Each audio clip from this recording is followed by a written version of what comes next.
With illuminated mobile phones held aloft and a celebrity DJ behind the decks, it was as much a rave as a protest.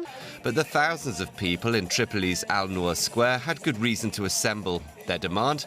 To overthrow the political class that has dominated Lebanon for 30 years. And with the resignation of the Prime Minister on October the 29th, the protests seemed to be working.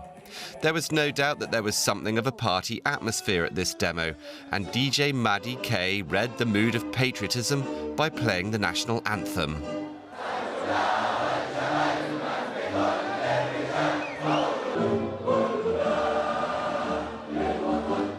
He seemed proud to play a part in continuing the pressure for change.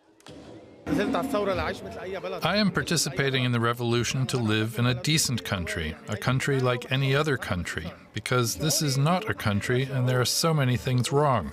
I participated to eliminate the wrong things. And the protesters also recognized how music and a DJ can unite the crowd. He is uniting people through one music, one clap, one speech. We are all on the same rhythm. The DJ is causing great excitement. He's making people stronger in their revolution. The DJ's encouraging people a lot.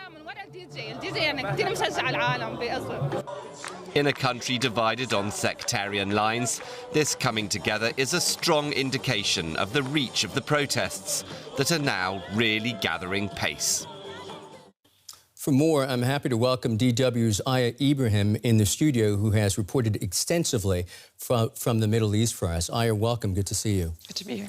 So we know that there are two rival demonstrations to take place today in Lebanon, one for the president, Michel Aoun, and another against the entire government, which will be getting underway fairly soon. What are the choices that Lebanon faces currently? I think it's not an exaggeration to say that the choice is between sort of radical change, a historical change in Lebanon's history, and more or less a compromise. And to understand this, we maybe want to remind our viewers a little bit of Lebanon's political system, which is one of the most complex in the world. In Lebanon, your religion or your sect is not just something that you practice in your private life. It's something that really governs all aspects of public life. And the government really reflects Lebanon's sectarian diversity, if you will. The country has 18 recognized religious sects, and all of them, the constitution kind of guarantees for them to be part of the government somehow. So parliament seats are allocated according to these different kinds of sects, and also the three highest political offices are allocated according to the three biggest religious groups in Lebanon. So the prime minister has to be a Sunni Muslim, the president a Christian Mariner, and the speaker of the house a Shiite Muslim. And right now, the prime minister indeed did resign. He went to the president and he gave him his resignation.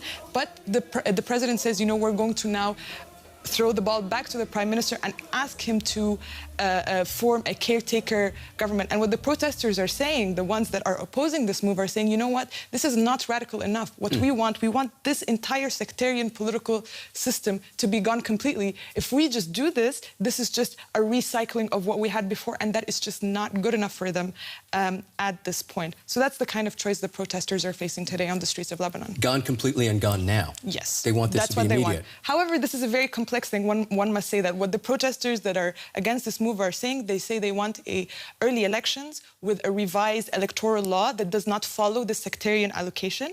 But one must say this is an incredibly, this is a huge feat. I mean, this is a system that has been in place in Lebanon, goes all the way back to the Ottoman Empire, was sort of enshrined in law by the French occupation, and then it was reinstated after the Civil War. So it's definitely a huge feat. But what they want now, for the time being, is a technocratic caretaker government, not a one that like the one that they had before under the leadership of Prime Minister Saad al-Hariri. Aya, briefly, what we saw in this piece was a lot of young people taking place in these demonstrations, with DJs present, people dancing. These are parties as much as they are protests. What kind of role are young people playing in the political evolution of Lebanon today? You know, I think one could go with the cliche and say, you know, Lebanon is a country that knows how to throw a good party, and that's certainly true. But one protester told me, you know, I asked her, I said, you know, what about this? I mean, even Tripoli, this is the conservative Sunni North. What's happening there, you know? She said, you know, this is a celebration of us meeting each other. You know, Lebanese people didn't have these options to just interact across sects on the street like this before. And we're meeting each other as a people. And you have to remember, you know, a lot of the people that are on the street, they grew up after the Civil War. They don't remember wonder why this sectarian system even exists, and they don't really identify with it anymore. And so there's no emotional attachment to having their government divided like that, and they're out on the street trying to show that through something that they really like to do, which is throw a good party. DW's Aya Ibrahim, thanks so much for that.